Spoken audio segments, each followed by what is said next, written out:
Hema committee റിപ്പോർട്ടിൽ ഹൈക്കോടതിയിൽ നിന്ന് സർക്കാർ നേരിട്ടത് കനത്ത പ്രഹരമാണ്. റിപ്പോർട്ടിന്റെ പൂർണ്ണരൂപം മുദ്രവെച്ച കവറിൽ നൽകണമെന്ന് ഹൈക്കോടതി ഉത്തരവിട്ടു. മൊഴി നൽകിയവരുടെ സ്വകാര്യത ഉറപ്പാക്കണം. കേസെടുക്കാൻ പരാതി അനിവാര്യമല്ല. റിപ്പോർട്ടിൽ നേരിട്ട് കേസെടുക്കാമല്ലോ എന്നാണ് കോടതി സർക്കാർ അഭിഭാഷകനോട് പറഞ്ഞത്.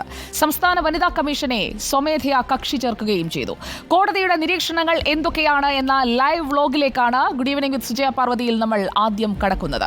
പരാതിയുള്ളവർക്ക് പോലീസിനെയോ മജിസ്ട്രേറ്റ് കോടതിയെയോ സമീപിക്കാമെന്നാണ് ഡിവിഷൻ ബെഞ്ച് പറഞ്ഞു വെച്ചിരിക്കുന്നത്. സർക്കാരിന്റെ നിലപാട് ഈ വിഷയത്തിൽ എന്താണെന്ന് ഹൈക്കോടതി ചോദിക്കുന്നു. ക്രിമിനൽ കുറ്റം ഈ റിപ്പോർട്ട് പരിശോധിക്കുന്ന വേളയിൽ നിങ്ങൾക്ക് ബോധ്യപ്പെട്ടിട്ടുണ്ടോ എന്നും സർക്കാരിനോട് ഹൈക്കോടതി ഇന്ന് വാദവേളയിൽ ചോദിച്ചു. ജുഡീഷ്യൽ കമ്മീഷൻ അല്ല, ജുഡീഷ്യൽ കമ്മിറ്റിയാണ് തങ്ങൾ നിയോഗിച്ച ബോഡിയെന്ന് സർക്കാർ വിശദീകരിക്കാൻ ശ്രമിച്ചു.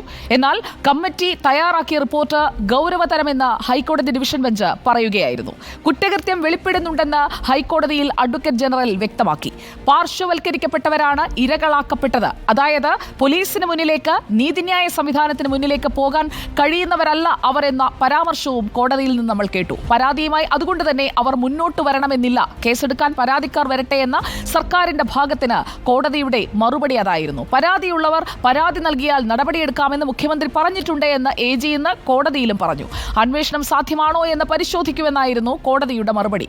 സമൂഹത്തെ ബാധിക്കുന്ന വിഷയമാണ് എന്ന ഒബ്സർവേഷനും ഹൈക്കോടതി ഇന്ന് നടത്തി.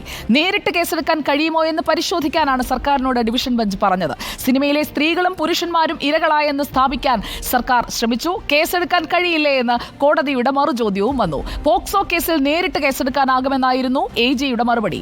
ലൈംഗിക കുറ്റകൃത്യങ്ങൾ വെളിപ്പെട്ടിട്ടുണ്ടെങ്കിൽ അതിജീവിതർ മുന്നോട്ട് പോകാൻ തയ്യാറാണോ എന്ന് പരിശോധിക്കേണ്ട ആവശ്യകതയുണ്ട് എന്നും കോടതി പറഞ്ഞിരിക്കുകയാണ്. ഡിവിഷൻ ബെഞ്ചിന്റെ ഇടക്കാല ഉത്തരവിൽ സ്വകാര്യത ഉൾപ്പെടുന്ന ഹേമ കമ്മിറ്റി റിപ്പോർട്ട് വിളിച്ചു വരുത്താനാണ് തീരുമാനം വന്നത്. ലൈംഗിക കുറ്റകൃത്യങ്ങൾ സംബന്ധിച്ച വെളിപ്പെടുത്തൽ ഈ റിപ്പോർട്ടിലുണ്ട്. റിപ്പോർട്ട് അനുസരിച്ച് നിരവധി പ്രശ്നങ്ങൾ പലരും ചൂണ്ടിക്കാണിച്ചിട്ടുണ്ട്. ക്രിമിനൽ നടപടി അനിവാര്യമാണോ എന്ന് അറിയിക്കേണ്ടത് സർക്കാരാണ്. അതിജീവിതർക്ക് സംരക്ഷണം ഒരുക്കാൻ കഴിയുന്നത് എങ്ങനെയാണ് എന്നതും പരിശോധിക്കപ്പെടണം. റിപ്പോർട്ടിന്റെ പൂർണ്ണരൂപം മുദ്രവെച്ച കവറിൽ ഹാജരാക്കുക എന്നതാണ് ഇനി സർക്കാരിന് മുന്നിലുള്ള കാര്യം. സർക്കാരിന്റെ നിലപാട് അതിനൊപ്പമുണ്ടാകണം. മൊഴി നൽകിയവരുടെ സ്വകാര്യത ഉറപ്പുവരുത്തണം. ഇതൊക്കെയാണ് ഇന്ന് കോടതി പ്രധാനമായും പറഞ്ഞത്.